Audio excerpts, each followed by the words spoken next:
লাগতেছে? খোয়াছড়ি ঝর্ণা, যাকে বলা হয়ে থাকে ঝর্ণার রানী। খোয়াছড়ি ঝর্ণার মোট 9টি বড় ঝর্ণার ধাপ ও অনেকগুলো বিচ্ছিন্ন ধাপ রয়েছে। মিরসরাই উপজেলায় খোয়াছড়ি ইউনিয়নে ঝর্ণাটি অবস্থানের কারণে ঝর্ণাটির নামকরণ করা হয়েছে খোয়াছড়ি ঝর্ণা। ধারণা করা হয় প্রায় 50 বছর আগে থেকেই প্রবাহিত হচ্ছে এই ঝর্ণাটি। এই ঝর্ণা দেখতে যেমন অপরূপ সৌন্দর্যে ভরপুর, তেমনি রয়েছে এখানে প্রচুর বিপদ। এখানে সামান্য ভুল পদক্ষেপ হতে পারে মৃত্যুর কারণ। এখানে রয়েছে অনেক বিষধর সাপ এবং রয়েছে প্রচুর পরিমাণের ঝোঁক।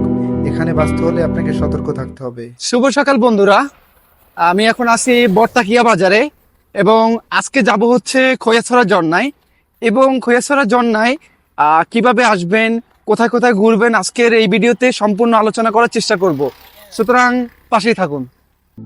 সকাল সকাল ঘুম থেকে উঠে যাই খৈয়াছড়ি যাওয়ার উদ্দেশ্যে। ঘুম থেকে উঠেই দেখি বৃষ্টি পড়ছে।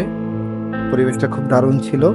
আমরা চলে যাই বাইপাস এবং বাইপাস থেকে জনপ্রতি 80 টাকা করে আমরা চলে যাই হচ্ছে বর্তাকিয়া বাজার। এবং বর্তাকিয়া বাজারে গিয়ে আমরা সেখানে সকালে নাস্তা করি এবং নাস্তা করেই প্রোগ্রাম ছিল যে খৈয়াছড়িতে ঢুকবো এবং যে কথা সেই কাজ, আমরা নাস্তা করে ফেলি এবং রওনা হই। খৈয়াছড়া ঝর্ণায় আসতে হলে আপনাকে চট্টগ্রাম থেকে এখানে আসতে হবে এবং সেখান থেকে লোকাল বাসে 70-80 টাকার মধ্যে আপনি এখানে চলে আসতে পারবেন।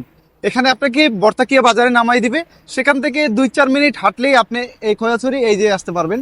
এখান থেকে লোকাল সিএনজি আছে, লোকাল সিএনজিতে করে আপনি খৈয়াছড়া ঝর্ণার একদম মেইন প্লেসে যাইতে পারবেন। ওইখান থেকে আপনি যেতে পারবেন। যেহেতু আমরা বাজেট ফ্রেন্ডলি ট্রিপে আসছি, এ কারণে আমরা এখান থেকে হেঁটেই যাব। খৈয়াছড়ি ঝর্ণায় যাওয়ার পথে আপনার মেইন রোড থেকে সিএনজিতে 20-30 টাকা নিবে। যেহেতু বেশি দূরে না, এখান থেকে প্রায় 1-1.5 কিলোমিটার হবে। তো সুন্দর একটা পরিবেশ আছে, মনোরম একটা পরিবেশ। সকালবেলা বৃষ্টি হয়েছে, এখন একটু আফসা সূর্যের আলো আছে। তো চিন্তা করতেছিলাম যে এখান থেকে হেঁটেই যাই, বেশি এত সুন্দর একটা পরিবেশ, হাঁটতে ভালোই লাগতেছে। তো হেঁটে হেঁটে যাচ্ছি। ভালোই লাগতেছে, শুধু মন চাচ্ছে ক্রিকেট খেলি, বল টানলে ভালোই তো। চলতে চলতে পিও রেলের সাথে দেখা হয়ে গেল, তাই একটু ক্যামেরা বন্দি করে নিলাম। বৃষ্টিময় পরিবেশ, সকালবেলা বৃষ্টি হওয়ার কারণে পরিবেশটা খুবই দারুণ লাগতেছে। এই গ্রামটা খুবই সুন্দর। এটা মূলত পূর্ব খৈয়াছড়ির ভিতরে পড়েছে, যেটাকে বলা হয় ভুইয়াপাড়া। তো সুন্দর সুন্দর দৃশ্য দেখতে দেখতে আমরা খৈয়াছড়ির দিকে আগাচ্ছিলাম এবং পরিবেশটাকে খুব দারুণভাবে উপভোগ করতেছিলাম। পরিবেশ এত সুন্দর ছিল যে হাঁটতে একটু পরিশ্রম মনে হচ্ছিল না। খৈয়াছড়ি ঝর্ণার যাওয়ার আগে এই দোকানপাটগুলো পরে এখানে অনেকগুলো খাবারের হোটেল আছে। এ পাশে একটা আছে, এই পাশে একটা আছে। আপনারা চাইলে এখান থেকে অ্যাংলেট নিয়ে যেতে পারেন। এখানে অ্যাংলেট আছে, চাইলে অ্যাংলেট নিতে পারেন। এখানে বাঁশ আছে। বাঁশ কত করে ভাই ভাড়া? বাঁশ সবুজ গুলো একটা 20 টাকা, 20 টাকা, 10 টাকা, আর রঙিন গুলো একটা 40, আবার ব্যাগ গুলো 20, মানে 20 টাকা ভাড়া। এখানে যাবতীয় ইন্টারটাল সবকিছু আছে, তাই নিয়ে যেতে পারেন। ঝর্ণায় বিপজ্জনক, তাই অ্যাংলেট ইউজ করা উচিত। সাপোর্ট ভাই আমাদের আছে, আমাদের ব্যাগের সব রেডি আছে। আর বাইরে যদি আসার সময় যদি খাবার খান অর্ডার করে দেন, জুতা ব্যাগ গুলো রাখা দেন। হ্যাঁ। ভালো ওয়াশরুম বা রেস্টরুম সব আছে এখানে। এখানে আপনি চাইলে সবকিছু নিয়ে রাখতে পারেন। সেফটির জন্য যদি ব্যাগ রেখে যেতে পারেন, ওনাদের এখানে খাবার খেলে আপনার ব্যাগটা নিরাপদে রাখবে, যাবতীয় ইম্পর্টেন্ট জিনিসপত্র রাখতে পারে।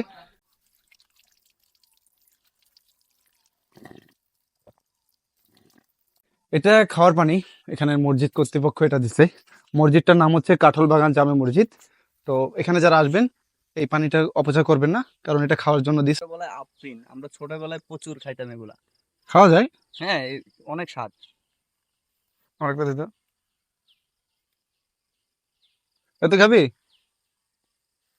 মজা আছে খাইতে।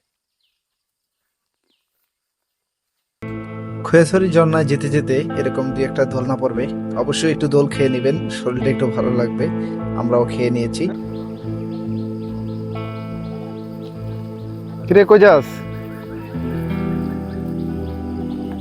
ছাইরা দিল কিরা এগুলা?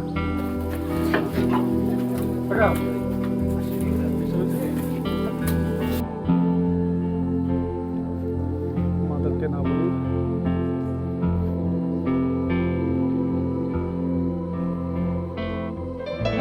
খৈয়াছড়ি যাওয়ার পথে আর এরকমের একটা টিকিট দিবে 20 টাকা করে। যদি আপনার গ্রুপিং হয়ে থাকেন তাহলে একটা টিকিটই দিবে, পিছনে লিখে দিবে হচ্ছে আপনারা কয়জন, 3 জন 4 জন যাই হন।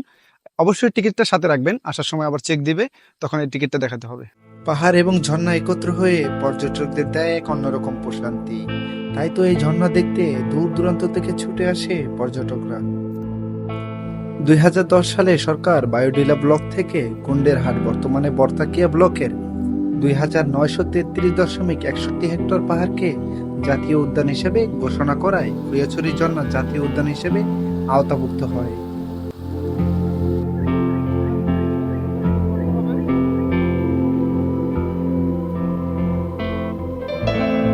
এখানে প্রতিটা পদক্ষেপ নিতে হবে খুবই সুশৃঙ্খলভাবে। এখানে হচ্ছে ভাইয়া সিঙ্গারা বেচতেছে, এই যে সিঙ্গারা আছে, সেদ্ধ ডিম আছে, পানি আছে এখানে। খৈয়াছড়ি ঝর্ণায় বর্ষাকালে প্রতি বছরই হতাহতের ঘটনা ঘটে, আর এই হতাহতের পিছনে মূল কারণ হচ্ছে অসচেতনতা। ঝর্ণাগুলো অত্যন্ত পিচ্ছিল, যার কারণে পা পিছলে পড়ে যাওয়ার আশঙ্কা থাকে, এবং যারা সাঁতার জানে না তারা ঝর্ণায় নামলে পরবর্তীতে আর উপরে উঠতে পারে না। বিপজ্জনক স্থানগুলোই সবচেয়ে সুন্দর হয়ে থাকে। খৈয়াছড়ির সৌন্দর্য সম্পর্কে কাউকে কিছু বলার নেই, সবারই খৈয়াছড়ির সম্পর্কে ধারণা আছে। খৈয়াছড়ির সৌন্দর্য, খৈয়াছড়ির পাহাড়ের সৌন্দর্য, ঝর্ণার সৌন্দর্য আপনাকে এক দারুণ অনুভূতি দেবে। এখন আছি খৈয়াছড়ি ঝর্ণার 5 নম্বর স্টেপে। এখন এই যে স্টেপটা আছে এটাতে একটু প্রচুর পানি আছে, তো চিন্তা করতেছি এখানেই গোসল করব। আর সবাইকে একটু বলতে চাই এগুলোতে নামার জন্য খুব সাবধান অবলম্বন করবেন, কারণ হচ্ছে গিয়ে প্রচুর পিছলা, আর অ্যাকুরেটভাবে বোঝা যাচ্ছে না কোথায় পানি বেশি কোথায় পানি কম, সুতরাং রিস্ক না নেওয়াই ভালো। রিল্যাক্স মোডে সবকিছু করলে এখানে সুন্দরভাবে চলতে পারবেন। আর অবশ্যই ওঠার সময় পানি বা অন্য কিছু নিয়ে নেবেন, কারণ এখানে প্রচুর তৃষ্ণা। খৈয়াছড়ির এই অপরূপ দৃশ্য দেখার জন্যই তো আসছি। যদিও আজকে একটু বৃষ্টি কম হয়েছে, যদি বৃষ্টি হইতো ঝর্ণার পানি আরো বেশি থাকতো, তারপরও এই অপরূপ সৌন্দর্য মন কাড়ে। এই সৌন্দর্য দেখে সৃষ্টিকর্তার প্রতি আলাদাই একটা কৃতজ্ঞতা চলে আসে অন্তর থেকে। এখন এখানেই আমরা গোসল করবো চিন্তা ভাবনা। পঞ্চম ধাপে আমরা গোসল করি, যেহেতু বর্ষাকাল না তাই একটু পানি কম, সকালবেলা বৃষ্টি হওয়ার কারণে মোটামুটি ছিল, এবং গোসল শেষে আমরা একদম শেষ চূড়ায় যাই যেখানে এই ঝর্ণাটা সমাপ্ত হয়েছিল, এবং সেখান থেকে ফিরে আসি, এবং ফিরে আমরা বর্তাকিয়া হোটেলে যাই, যে হোটেলে আমরা সকালবেলা নাস্তা করেছিলাম, এবং সেখান থেকেই আমরা আমাদের যাত্রা শেষ করি।